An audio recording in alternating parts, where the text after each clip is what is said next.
Hello and welcome. यह video lecture quadratic polynomial के zeros और कोफिशिएंट्स के बीच में रिलेशन पर बेस्ड है। लेकिन किसी भी क्वाड्रेटिक पॉलिनोमियल के जीरोस क्या होते हैं और कोफिशिएंट्स क्या होते हैं, पहले इसे समझ लेते हैं।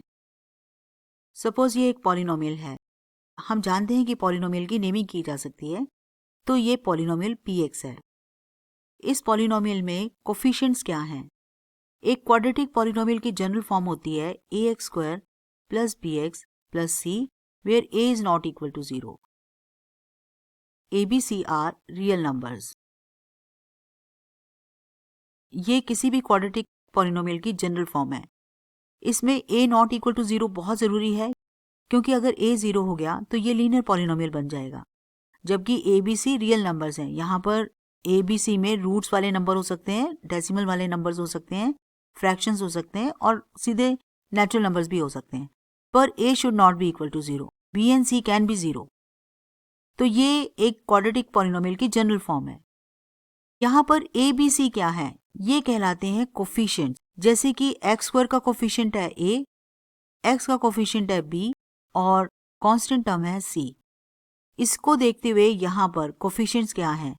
यहाँ पर a है 2, b है -8 एंड c है 6। याद रखिए, हम न्यूमेरिकल कोफिशिएंट्स में उनके आगे लगे हुए साइंस भी यूज करते हैं। यानी एक्स स्क्वायर का कोफिशिएंट है 2, x का कोफिशिएंट है -8 और कांस्टेंट टर्म c 6 है। अब हमने देखा कि कोफिशिएंट्स तो हम निकाल सकते हैं, लेकिन जीरो कैसे निकलेंगे? अभी तक हमने 9th क्लास में लीनियर पॉलिनोमियल्स के जीरोस फाइंड आउट करने सीखे थे, लेकिन क्वाड्रेटिक पॉलिनोमियल के नहीं। तो 10th क्लास में आपको क्वाड्रेटिक पॉलिनोमियल के जीरोस लिखने भी आने चाहिए। जीरोस का पता कैसे लगाएंगे? जीरोस लिखने के लिए हमें x की वो वैल्यूज चाहिए होती हैं जो पॉलिनोमियल को जीरो कर देती हैं। जीरोस क्या होते हैं? जीरोस होते हैं वो नंबर या वो वैल्यूज x की जो इस पॉलिनोमियल को जीरो बना देती हैं। क्वाड्रेटिक पॉलिनोमियल में मैक्सिमम 2 जीरोस पॉसिबल हैं। एक भी पॉसिबल है और एक भी नहीं हो, ये भी पॉसिबिलिटी है, लेकिन मैक्सिमम 2 जीरोस ही पॉसिबल हैं। क्वाड्रेटिक पॉलिनोमियल के 3 जीरो नहीं हो सकते। तो अब ये 2 जीरोस अगर हों तो कैसे निकलेंगे? इसके लिए हम क्या करेंगे? px को 0 कर देंगे, सॉल्व कर लेंगे x के लिए और वो वैल्यूज जीरोस देंगी। px 0 मतलब 2x square minus 8x plus 6 0 हो गया। ये 0 हो गया। अब हमें x की वैल्यूज के लिए सॉल्व करना है इसे। वैसे तो इसमें 2 कॉमन आके कट रहा है। आप देखिए सभी टर्म्स में 2 है। ऐसे केस में हम 2 कॉमन ले सकते हैं और दोनों तरफ 2 से डिवाइड कर देते हैं, क्योंकि अगर आप इधर भी 2 से डिवाइड करेंगे तो ये 0 ही रह जाएगा। तो x square minus 4x plus 3 0 हो गया। मिडिल टर्म स्प्लिट कैसे होगी इसकी? ये बनेगा x square minus 3x minus x plus 3 is equals to 0। अगर आपको मिडिल टर्म स्प्लिट सीखनी है या रिवाइज करनी है तो डिस्क्रिप्शन में 2 वीडियो लेक्चर्स का लिंक है। आप पहले उनसे मिडिल टर्म स्प्लिट रिवाइज कर लीजिए और फिर आगे कंटिन्यू करिए। इस एक्सरसाइज में आपको मिडिल टर्म स्प्लिट की बहुत ज़रूरत पड़ेगी। तो यहाँ पे हम मिडिल टर्म स्प्लिट कंटिन्यू रखेंगे। अब हमारे पास आ चुका है x minus 1 x minus 3 is equals to 0। यहाँ पर मैं आपको थोड़ा सा समझाना चाहूँगी। ए बी अगर 0 होता है, ये 2 वेरिएबल्स हैं, इनका प्रोडक्ट 0 है। ये तभी पॉसिबल है 0 अगर या तो a 0 हो या फिर b 0 हो या दोनों 0। अदरवाइज किन्हीं भी 2 वेरिएबल्स का प्रोडक्ट 0 नहीं आ सकता, क्योंकि आप जानते हैं कि अगर आपने 2 नॉन जीरो नंबर्स को मल्टीप्लाई किया तो उनका प्रोडक्ट तो कभी भी 0 नहीं आएगा। प्रोडक्ट 0 कब आएगा? जब कम से कम एक 0 हो या फिर दोनों 0 हो। ये 3 पॉसिबिलिटीज ही हैं। तो जब हमारे पास ये प्रोडक्ट 0 हुआ है तो इसका मतलब है या तो x माइनस 1 0 है या x माइनस 3 0 है। अगर x माइनस 1 0 है तो x की वैल्यू 1 है और x की वैल्यू 3 है यहाँ पर। तो 1 एंड 3 ये जीरोस हैं। अब ये जीरोस हैं इस पॉलिनोमियल के। अगर आप चेक करना चाहते हैं, अगर आपने x की जगह 1 रखा, वैल्यू बन रही है 8 माइनस 8 0। इसी तरह से अगर आप x की जगह 3 रखते हैं तब भी 0 आता है। तो 1 एंड 3 क्या है? ये x की वो वैल्यूज़ हैं जो इस पॉलिनोमियल को 0 बना देती हैं।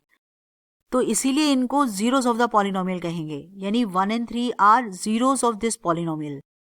वो नंबर जिन्हें x की जगह पर रखा जाता है तो पॉलिनोमियल 0 बन जाता है। तो हमने देखा 1 and 3 are zeros of px।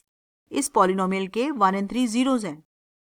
अभी हम एक एग्जाम्पल और लेते हैं जिसमें हम कोफिशिएंट्स और जीरोस लिखना सीखेंगे। तो ये एग्जाम्पल हम लेते हैं और यहाँ से हम कोफिशिएंट्स लिखेंगे। अगर कोफिशिएंट्स लिखेंगे तो हम यहाँ से कंपेयर कर सकते हैं। a यहाँ पर 3 है, यानी एक्स स्क्वायर का कोफिशिएंट 3 है, b यहाँ पर 5 है और कांस्टेंट टर्म -2। तो इस तरह से ये कोफिशिएंट्स हैं। अब हमें इसके जीरोस लिखने हैं। उसके लिए हम x की वो वैल्यूज निकालेंगे जो इस पॉलिनोमियल को 0 बना देती हैं, यानी हम मिडिल टर्म स्प्लिट करेंगे। 3 टाइम्स -2 -6 देता है।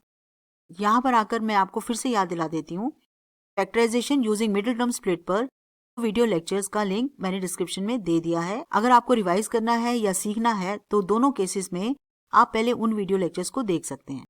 तो यहाँ पर a टाइम्स c दे रहा है -6। अब यहाँ पर -6 आने से हमें 6 के वो फैक्टर्स चाहिए जिनका डिफरेंस 5 आए, और वो हो सकते हैं 1 एंड 6। इस समय 1 एंड 6 का डिफरेंस 5 होता है, क्योंकि अगर a टाइम्स c नेगेटिव आ जाता है तो हम 6 के वो फैक्टर्स ढूंढते हैं जिनका डिफरेंस b आता हो, यानी 5 आता हो, और बड़े को साइन देते हैं b का साइन और छोटे को देते हैं उसका ऑपोजिट साइन। आप खुद भी देख सकते हैं, इनके साथ अगर हम x मल्टीप्लाई कर दें तो 6x - x ये बिल्कुल 5x दे रहा है। तो इस तरह से हम 5x को स्प्लिट कर सकते हैं 6x - x में। और अब हम मिडिल टर्म स्प्लिट कर सकते हैं। हम 3x कॉमन ले सकते हैं तो x + 2 आएगा। यहाँ से हम माइनस कॉमन ले रहे हैं। अगर हम -1 कॉमन लेते हैं तो ये साइन चेंज हो जाता है, इसलिए x + 2 आएगा। और इस तरह से 3x - 1 और x + 2 इसके दो फैक्टर्स बन गए। अगर ये 0 हुआ है तो हमारे पास आ चुका है 3x - 1 टाइम्स x + 2 = 0। और ये 0 है तो या तो ये 0 है या ये 0 है, और इस तरह से x 1/3 है या x -2 है। तो 1/3 और -2 ये जीरोस हो गए इस पॉलिनोमियल के। तो इस तरह से मिडिल टर्म स्प्लिट करके हम जीरोस निकाल सकते हैं। तो इस पॉलिनोमियल के 1/3 एंड -2 जीरोस हैं। अब हम इन जीरोस के नेमिंग कर देंगे अल्फा एंड बीटा। किसी भी एक जीरो को अल्फा और किसी भी एक जीरो को बीटा का नाम दे देंगे। अगर आगे क्यूबिक पॉलिनोमियल्स आएंगे तो हम गामा भी यूज करेंगे। तो हमने इन दो जीरोस के नेम अल्फा एंड बीटा रख दिए हैं। तो अब हम देखना चाहते हैं कि जीरोस और कोफिशिएंट्स में क्या रिलेशन है। यहाँ पर हम ध्यान दें अगर तो अल्फा प्लस बीटा यानी जीरोस का सम, अल्फा प्लस बीटा यानी जीरोस का सम, देखें क्या आता है।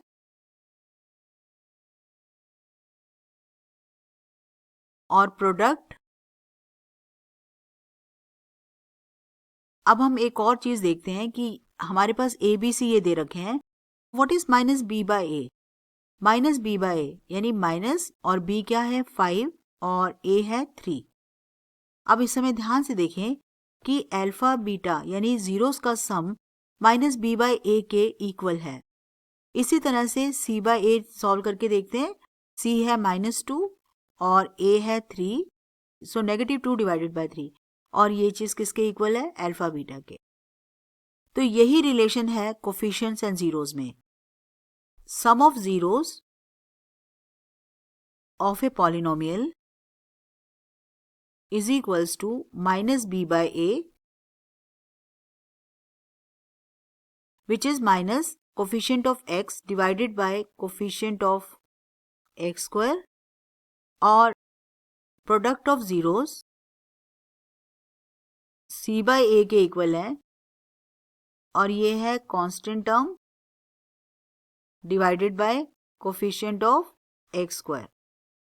तो हमने देखा sum of zeros of polynomial -b/a के इक्वल है, और ये minus coefficient of x divided by coefficient of x square के इक्वल है, और product of zero c/a constant term divided by coefficient of x square के इक्वल है।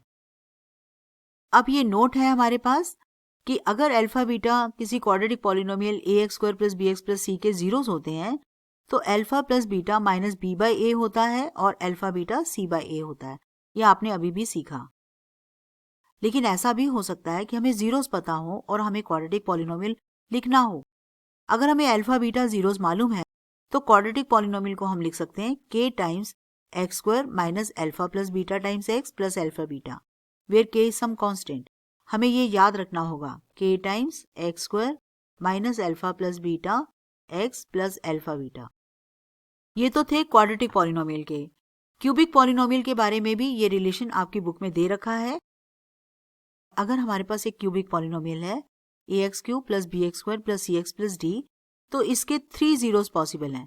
हम उन 3 जीरोस के नाम अल्फा बीटा गामा रखते हैं। अगर हमने 3 जीरोस के नाम अल्फा बीटा गामा रखे हैं तो relation between coefficients and zeros ये 3 है। Alpha plus beta plus gamma यानी sum of zeros is equals to minus b by a. Sum of product of zeros taken 2 at a time is c by a and product of zeros is minus d by a. फिर से समझने की कोशिश करते हैं कि अगर a x cube plus B x square plus c x plus d कोई क्यूबिक पॉलिनोमियल है और अल्फा बीटा गामा इसके 3 जीरोस हैं तो sum of zeros minus b by a होगा। Sum of product of zeros taken 2 at a time c by a होगा और तीनों जीरोस का product minus d by a होगा। अगर हमें अल्फा बीटा गामा पता हो तो क्यूबिक पॉलिनोमियल बना सकते हैं हम।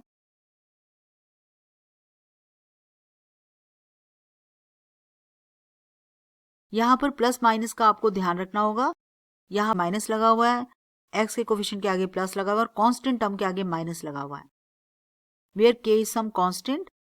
ये सब हम प्रैक्टिकली जब सॉल्व करेंगे क्वेश्चंस तो आपको k के बारे में और अच्छे से एक्सप्लेन कर देंगे।